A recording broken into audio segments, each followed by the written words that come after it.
Hello and welcome again to our time of collective worship. And I'm still in my home, and you'll either be in school with your friends or you'll be at home with your family. I'm here today with Lulu. You remember Lulu? Who am I talking to? Well, it's the boys and the girls. Yes, they're the ones at the school.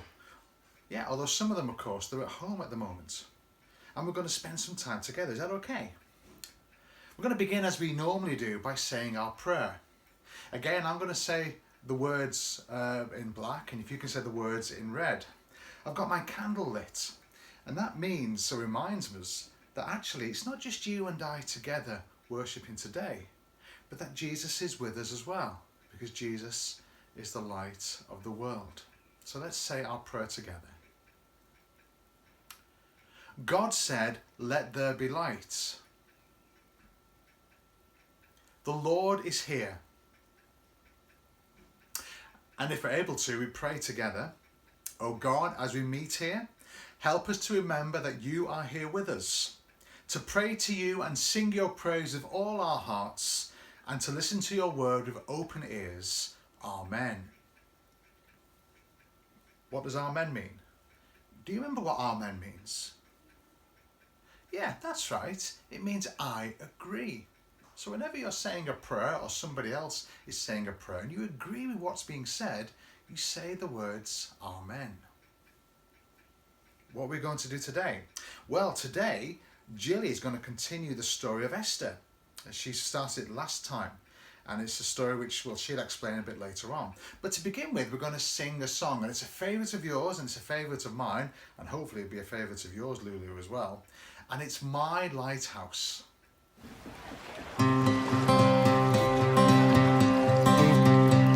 In my wrestling and in my doubts, in my failures, you won't walk out.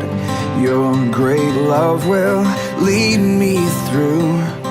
You are the peace in my troubled sea. Whoa, you are the peace in my troubled sea. In the silence, you won't let go. In the questions, your truth will hold. Your great love will lead me through. You are the peace in my troubled sea. Whoa, you are the peace in my troubled sea. My lighthouse, shining in the darkness, I will follow you. Oh, my lighthouse, I will trust the promise. You will carry me safe to shore, safe to shore, safe to shore, safe to shore. I won't fear what tomorrow brings. With each morning I'll rise and sing. My God's love will lead me through.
Hello.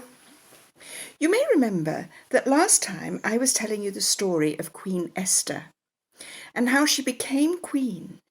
She'd been brought up by her uncle Maud, who was a follower of God and taught Esther all about how much God loved her. And she became queen to King Xerxes. She hadn't told him yet that she was a follower of God. Now, there were several people who worked in the palace for King Xerxes, and one of them was a man named Haman. And the king promoted Haman to be the prime minister. So Haman thought he was the best thing ever. He was so proud of himself that he decided wherever he went, everybody had to bow down to him.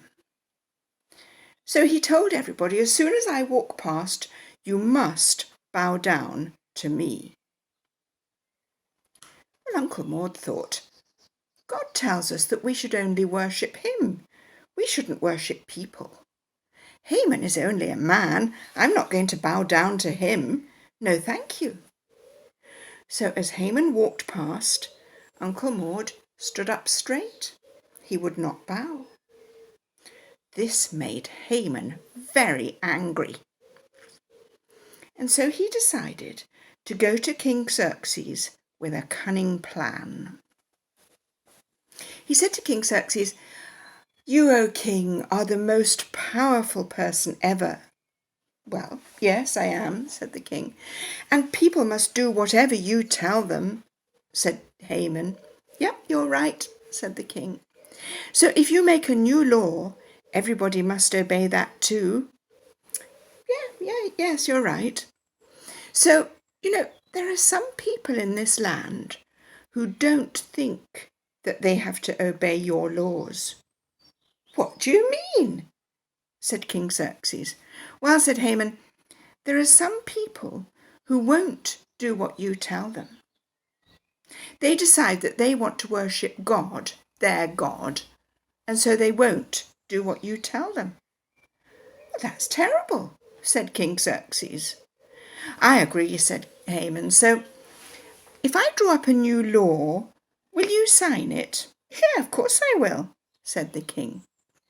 So Haman wrote this new law, that on the 13th of the next month, anybody who did not bow down to King Xerxes and Haman would be killed. The king said, "Whatever you like. I'll give you some money," said Haman. "I'll put some money into the fund so that, everybody can have a bit." "Oh, don't worry about the money," said the king. "Just do whatever you want." So Haman got the king to put his special stamp on this new law, and it went out that on the 13th of the next month, every single person in the land had to bow down to King Xerxes and Haman. Well, Uncle Maud and all the other followers of God, all the Jewish people, didn't know what to do. They were so upset. What should we do? Should we pretend that we're not followers of God? If we do tell them that we are Jewish people and we want to worship God, we'll all be killed. What shall we do? So they got together and they prayed and prayed and asked God, "What shall we do? Please show us." Uncle Maud said to Esther, "You know, Esther, this means you too. You are one of the Jewish people. And when King Xerxes finds that out, you are going to be killed too."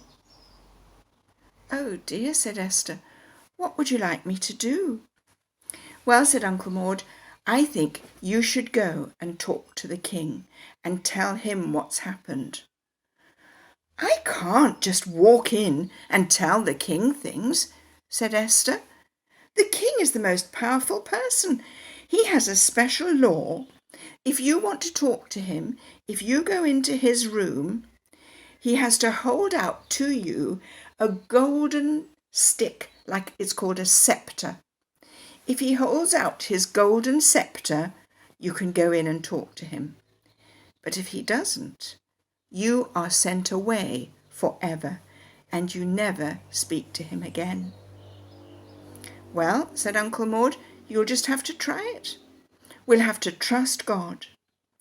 You go in and talk to the king, and we will all pray for you while you go in.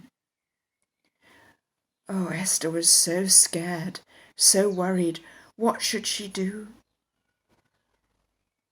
What would you do if you were Esther? Would you pretend that you were not a follower of God? Or would you take your courage in both hands and go in and speak to the king?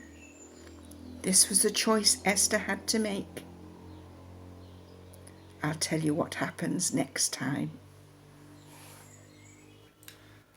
Well, that was an exciting story, wasn't it? I wonder what Esther is going to do. What would I do? Well, I hope I would say what I thought was right and true. I would hope that I would stand up for what I believed was right. And I hope Esther is able to find the courage to actually say what she believes and make the right decision. But of course, all of us each day sometimes have to do that. But we'll find out next time what Esther is going to do.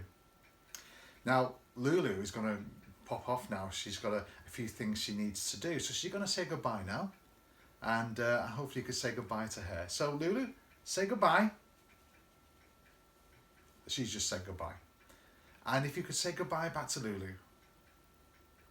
Can you hear them? Great. Okay, bye-bye. We're going to sing our song, which is also our prayer. And can you remember what the title of the song is? Yes, Come By Our, and it means come and be with me. Now we heard in the story about Esther and how at the end of that story she was very nervous about what she was being asked to do. And she was praying to God to give her the courage to do the right thing. And so as part of our song today, we're going to pray for people who are nervous. But let's sing together.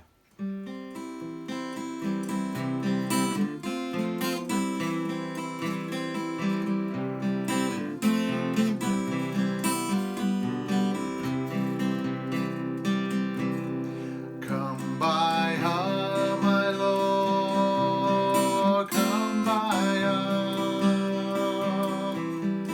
Come by her, my Lord, come by her. Come by her, my Lord, come by her. Oh Lord, come by her. So someone's nervous, come by her. Someone's nervous, Lord, come by her. Someone's nervous, Lord, come by her. Someone's nervous, Lord, come by her. Oh Lord, come by her. You may know people who are nervous today for all sorts of reasons. And that was a song for them, or maybe even for you.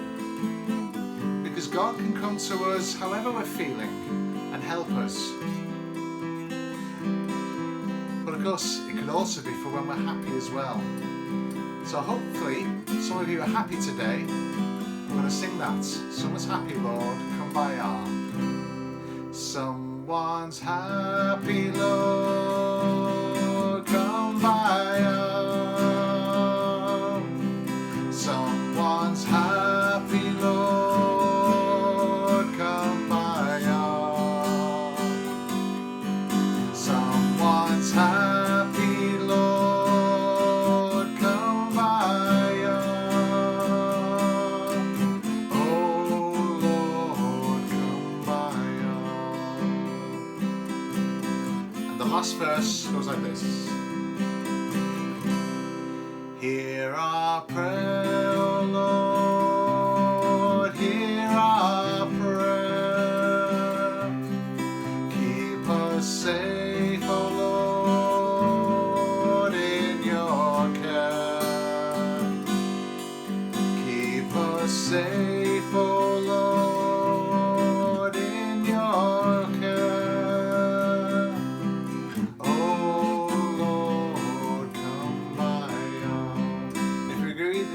that, we say, Amen. Amen. Well, that's enough for this time. And hopefully you'll come back and join us again next time as we hear the final part of the story of Esther. I do wish you a really good time either at home or at school. I hope we can see each other face to face soon. But in the meantime, we'll still keep on meeting like this. So it just leaves me to say goodbye. Goodbye. Everyone needs compassion, a love that's never failing. But let mercy